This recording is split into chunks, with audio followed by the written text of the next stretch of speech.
Hello दोस्तों, कैसे हैं आप सब। स्वागत है आपका अभय स्टडी वन में। आज हम आपके लिए दोस्तों बहुत ही महत्वपूर्ण सिलेक्टेड क्वेश्चन लेके आए हैं जो आने वाले एग्ज़ाम में काफ़ी इम्पोर्टेंट साबित हो सकते हैं। आप किसी भी एग्ज़ाम की तैयारी कर रहे हैं तो आप इस वीडियो को आखिर तक ज़रूर देखें। वीडियो अच्छी लगे तो लाइक करें, चैनल को सब्सक्राइब करें, दोस्तों तक ज़रूर शेयर करें। तो आइए हम देखते हैं दोस्तों, ये हिंदी के महत्वपूर्ण क्वेश्चन हैं जो आपके परीक्षा में इस तरह से क्वेश्चन पूछे जाते हैं, तो हम आपको बताने जा रहे हैं। आइए हम पहला क्वेश्चन देखते हैं। निम्नलिखित में तत्सम तद्भव शब्दों के युग में कौन सा युग्म त्रुटिपूर्ण है, बताइएगा। यहाँ पे आपसे पूछा जा रहा है तत्सम और तद्भव के युग्म में कौन सा युग्म त्रुटिपूर्ण है, बताइएगा। हमने आपको तत्सम और तद्भव के बारे में बताया है, परंतु हम आपको यहाँ पे 2 मिनट का समय दे के बताएंगे कि तत्सम शब्द और तद्भव शब्द क्या होते हैं, क्योंकि आपके परीक्षा में तत्सम और तद्भव शब्द से क्वेश्चन पूछे जाते हैं। तो आइए हम देखते हैं। तत्सम शब्द हमारे वे शब्द होते हैं जो हमारे संस्कृत के शब्द होते हैं और उनका प्रयोग हम संस्कृत में ही करते हैं।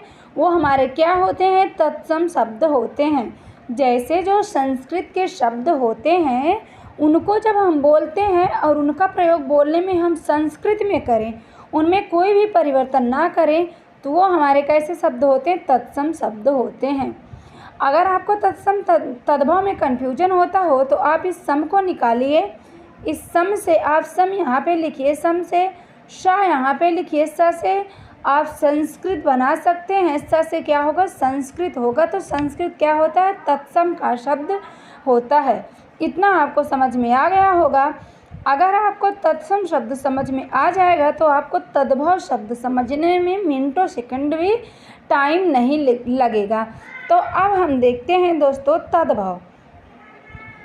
तत्सम में देख लेते हैं, उदाहरण भी देख लेते हैं। जैसे तत्सम के उदाहरण हैं, जैसे चक्षु, चक्षु आम्र हो जाएं, कर्पूर हो जाएं, मतलब जो भी संस्कृत के शब्द होते हैं, कर हो जाएं, वो सब शब्द कैसे होते हैं, तो वो सब तत्सम के शब्द होते हैं। अब तत्सम के शब्दों को जब हम हिंदी में परिवर्तित कर देते हैं तो वही क्या हो जाता है, हमारा तद्भव शब्द हो जाता है। सरल भाषा में समझ सकते हैं, जो साधारण बोलचाल में जो भाषा हम यूज करते हैं वो क्या होता है, हमारा तद्भव हो जाता है। जैसे हम संस्कृत में चक्षु कहते हैं और उसी चक्षु को हम तद्भव में क्या कहते हैं, आँख कहते हैं। साधारण बोलचाल और घर में हम ज़्यादा से ज़्यादा आँख का ही प्रयोग करते हैं। ये मेरी आँख है, ये नहीं कहते हैं ये मेरी चक्षु है। तो आपको समझ में आ गया होगा कि तद्भव और तत्सम क्या होता है। कर्पूर, कर्पूर की बात हो तो वह तत्सम हो जाता है। अगर कपूर की बात हो, हम साधारण बोलचाल में क्या कहते हैं कि बाज़ार से कपूर लाना, तो कपूर जो है वो तद्भव हो जाता है। और कर्पूर क्या है, कर्पूर, कर्पूर हमारा तत्सम हो जाता है। तो यहाँ पे आपसे पूछा गया है त्रुटिपूर्ण युग्म कौन सा है, बताइएगा। तिक्त या तीता होगा, ऊँट या ऊँट होगा, घृत या घी होगा, त्वरित या तुरंत होगा। तो यहाँ पर ऊँट और ऊँट होगा। ऑप्शन नंबर बी यहाँ पे सही हो जाएगा। नेक्स्ट क्वेश्चन देखते हैं। निम्नलिखित में तत्सम शब्दों के युग में से त्रुटिपूर्ण है, बताइएगा। निम्नलिखित में से तत्सम तद्भव शब्दों के युग में कौन सा शब्द त्रुटिपूर्ण है। गोयम या गोबर, पर्यट या पटरी, सपत्नी या शौत, छीर या सिर। तो यहाँ पे बताइएगा ऑप्शन नंबर कौन सा होगा। तो यहाँ पर भी ऑप्शन नंबर बी होगा, पर्यक और पटरी। नेक्स्ट क्वेश्चन देखते हैं। सीता कुत्ते से डरती है, सीता कुत्ते से डरती है, इस वाक्य में कौन सा कारक है। तो जब कारक से क्वेश्चन पूछा जाए तो आपको क्या करना है, इन वाक्यों को ध्यान से देखना है। जब आप इन वाक्यों को ध्यान से देखेंगे तो आपको उसी क्वेश्चन में आपको आंसर छिपा हुआ मिलेगा। और एक बात आपको और ध्यान में रखना है कि जो कितने कारक होते हैं, आप कारक के समस्त चिन्हों को आपको ध्यान से याद कर लेना है कि कौन से कारक का कौन सा चिन्ह होगा। तो यहाँ पर से की बात हो रही है और जब जहाँ पे से आ जाता है वहाँ पर आपादान कारक हो जाता है। परंतु आपको एक बात का ध्यान रखना है, जब वो से किसी अलगाव के लिए लगा होता है तब वहाँ पर आपादान कारक होता है।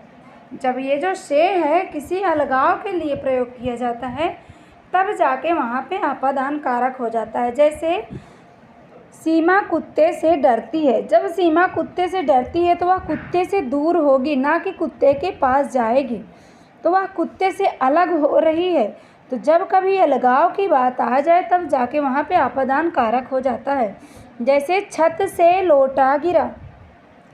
अब जब छत से लोटा गिर रहा है, बीच में से तो आ रहा है, परंतु छत से लोटा नीचे गिरा तो छत से लोटा अलग हो रहा है।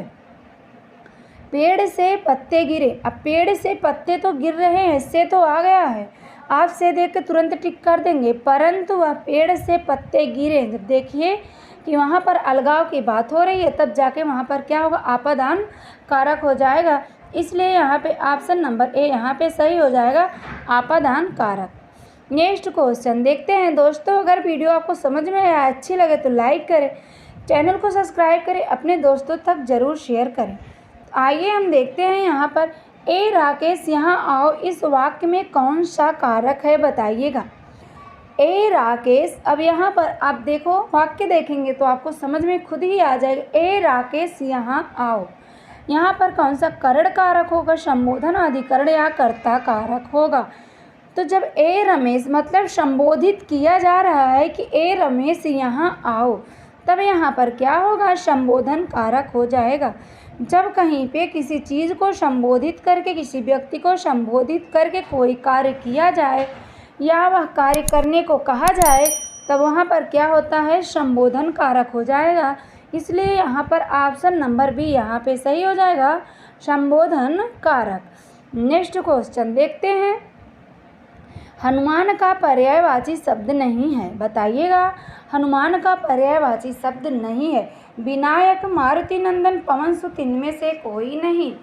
तो हनुमान को अधिकतर मारुति नंदन के भी नाम से कुछ लोग जानते हैं और कुछ लोग पवन सुत के नाम से भी जानते हैं, परंतु विनायक का जो पर्यायवाची होता है, विनायक गणेश का पर्यायवाची होता है। इसलिए यहाँ पर ऑप्शन नंबर ए यहाँ पे सही हो जाएगा। यहाँ पे आपसे हनुमान का पर्यायवाची नहीं पूछा है, तो विनायक जो है वो गणेश का पर्यायवाची है, ना कि हनुमान का, इसलिए यहाँ पर ऑप्शन नंबर ए यहाँ पे सही हो जाएगा। नेक्स्ट क्वेश्चन देखते हैं। पक्षी का पर्यायवाची शब्द है बताइएगा। पक्षी का पर्यायवाची शब्द क्या होगा, उगर होगा, शार्दूल होगा, वृंद होगा या विहग होगा। तो हमने आपको बताया था कि पक्षी को विहग भी कहते हैं, इसलिए यहाँ पर ऑप्शन नंबर डी यहाँ पे सही हो जाएगा, विहग। नेक्स्ट क्वेश्चन देखते हैं। पर्यायवाची विलोम शब्द उपसर्ग प्रत्यय से आपके परीक्षा में क्वेश्चन पूछे जाते हैं, तो पर्यायवाची तो आपको याद करना ही पड़ेगा, क्योंकि इसमें कोई ट्रिक काम नहीं देता है। विलोम शब्द तो आप देख लेंगे तो कुछ हद तक आप सही कर लेंगे, परंतु पर्यायवाची आपको ध्यान से याद करना पड़ता है। नेक्स्ट क्वेश्चन देखते हैं। तनय सुत आत्मज विकल्पों में से सही पर्यायवाची शब्द चुनिए बताइएगा। आपसे यहाँ पे पूछा जा रहा है तनय सुत आत्मज विकल्पों में सही पर्यायवाची शब्द को चुनिए। तो यहाँ पर ऑप्शन नंबर कौन सा होगा, पुत्र होगा, भाई होगा, पुत्री होगा या पिता होगा। तो बताइएगा यहाँ पर ऑप्शन नंबर कौन सा होगा। यहाँ पर ऑप्शन नंबर ए यहाँ पे सही हो जाएगा। तनय सुत आत्मज का पर्यायवाची पुत्र का होता है, ऑप्शन नंबर ए यहाँ पे सही हो जाएगा। नेक्स्ट क्वेश्चन देखते हैं।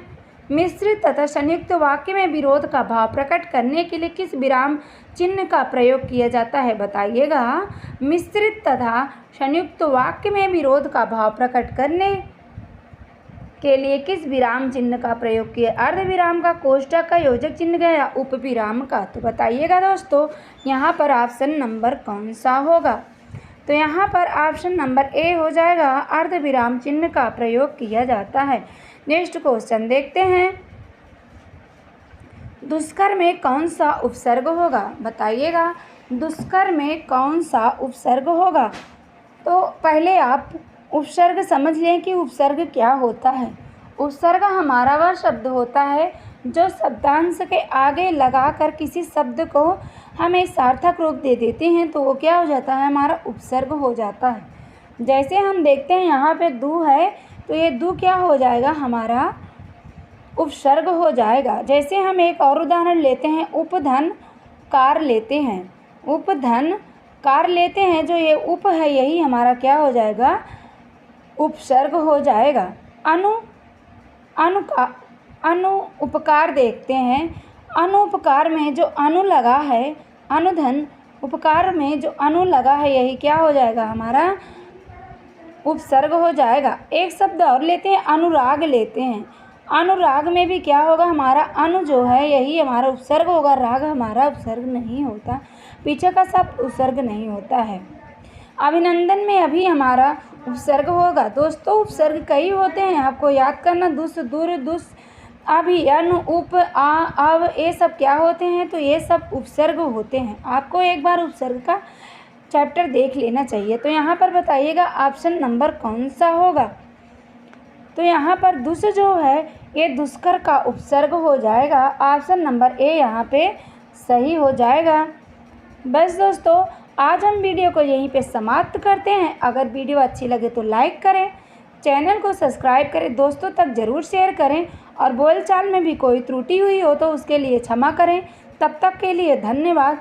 इसके आगे का क्वेश्चन हम कल आपको कराएंगे, कुछ ज़्यादा क्वेश्चन कराएंगे, बस आज थोड़ा सा समय का अभाव है इसलिए हम यहाँ पे आपको 10 क्वेश्चन करा रहे हैं। परंतु ये 10 क्वेश्चन जितने भी हैं मोस्ट इम्पॉर्टेंट है, आपको 1 से 2 बार देख लेना चाहिए और अपना बुक और एक कॉपी और कलम लीजिए और एक छोटे छोटे वर्डों को, शब्दों को लिखिए ताकि आपको कोई भी कन्फ्यूजन ना हो, दोबारा देखने की ज़रूरत ना पड़े कि उपसर्ग क्या है, प्रत्यय क्या है, वाक्य क्या है।